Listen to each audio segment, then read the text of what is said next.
How to change header color on Shopify store. First, go to your Shopify admin panel and then on the left panel, click on online store. Now go to customize.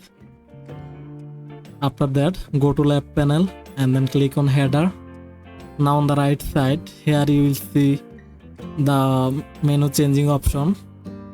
Go to color scheme and then click on edit.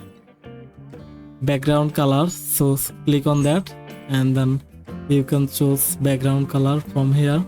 Now go to text color, click on that and then you can change the text color and you can change other things. After changing, just click on save, go to top right, click on save and there you go. So that's how you can change header color on Shopify store. Hope that this video helped you out. If this video helped you, hit the like button and subscribe the channel. Thanks for watching.